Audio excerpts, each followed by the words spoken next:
बिस्मिल्लाहिर्रहमानिर्रहीम। अस्सलाम वालेकुम, welcome back to my channel. उम्मीद है आप सब खैरियत से होंगे। और लास्ट वीडियो में मैंने नमक पारे शेयर किए थे, तो बहुत ही खस्ता नमक पारे बने हैं। इसी तरीके से मैं आपके साथ आज बहुत ही खस्ता शक्कर पारे शेयर कर रही हूँ। इन दोनों का कॉम्बिनेशन बहुत ही कमाल है।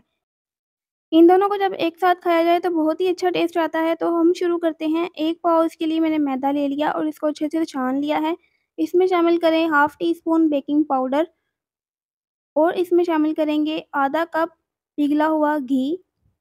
इसमें ऑयल शामिल नहीं करेंगे, घी का इस्तेमाल होगा। आप चाहें तो देसी घी यूज़ कर लें। इसको पहले अच्छे से मिक्स करेंगे। घी डालने से ये बहुत ज़्यादा खस्ता बनते हैं और अगर आपके पास बेकिंग पाउडर नहीं हो तो आप स्किप कर सकते हैं। बेकिंग पाउडर के बगैर भी ये बहुत खस्ता बन सकते हैं क्योंकि इसमें घी का इस्तेमाल है। इस तरह की शक्ल होनी चाहिए आटे की। उसके बाद हम इसमें पानी शामिल करके इसको गूँध लेंगे। और पानी तकरीबन मेरा आधा ग्लास के करीब गया है। और इस तरीके से एक सख्त आटा आपने गूँधना है, नरम जैसे रोटी के लिए होता है वैसा नहीं गूँधना।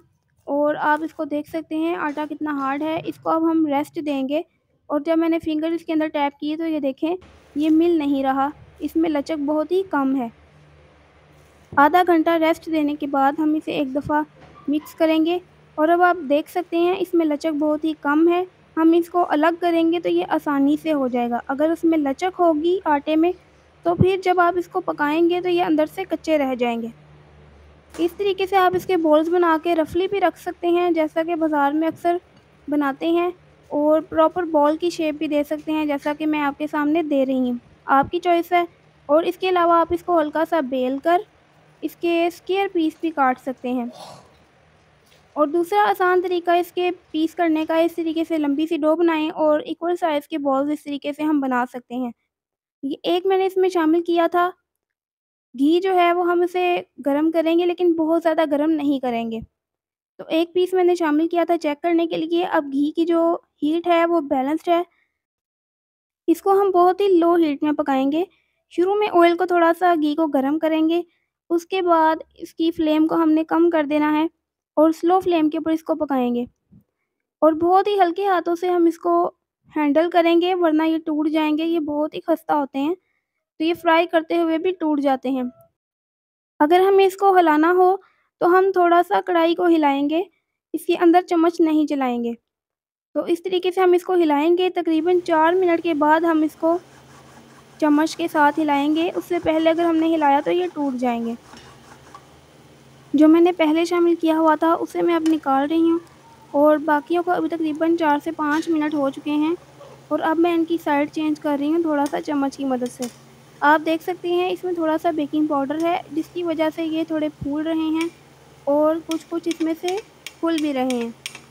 तो ये खुल जाते हैं, ये नॉर्मल सी बात है, लेकिन इनको टूटना नहीं चाहिए।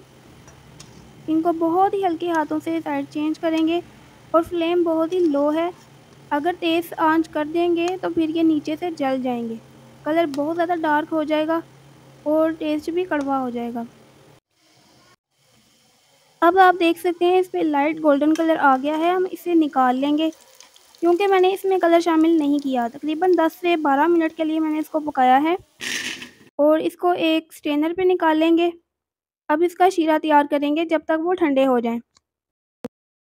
अब एक बर्तन में शामिल करेंगे आधा कप पानी और इसमें शामिल करेंगे तकरीबन 200 ग्राम चीनी, एक पाव से थोड़ी-सी कम। आप देख सकते हैं मैंने 1 कप को पूरा फ़िल नहीं किया, इसमें थोड़ी-सी जगह खाली है, स्पेस है।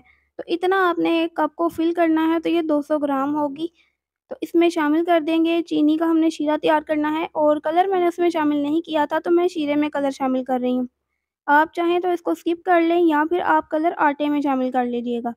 तो इसको हमने मेल्ट किया है, तकरीबन 2 से 3 मिनट में ये चीनी मेल्ट हो गई है।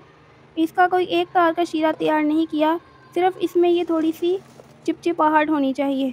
तो इसमें हम ये शामिल कर देंगे और 2 मिनट के लिए मैंने इन सब शक्करपारों को इसमें डिप करके रखा था। और इस टाइम पे भी इसको बहुत ही हल्के हाथों से हैंडल करना है वरना ये टूट जाते हैं। 2 मिनट के बाद हम इसमें से निकाल लेंगे और मैं आपको रिकमेंड करूँगी कि आप खुले मुँह का बड़ा बर्तन यूज़ करिएगा। रेसिपी पसंद आए तो फिर लाइक ज़रूर करिएगा और चैनल को सब्सक्राइब भी कर लें। अभी इनको ठंडा करेंगे तो इससे भी अच्छा रिज़ल्ट मिलेगा। अब ये प्रॉपर ठंडे नहीं हैं तो मैंने सर्व कर दिया है। आप भी शक्करपारे बनाएँ और एंजॉय करें। नेक्स्ट रेसिपी तक के लिए अल्लाह हाफ़िज़।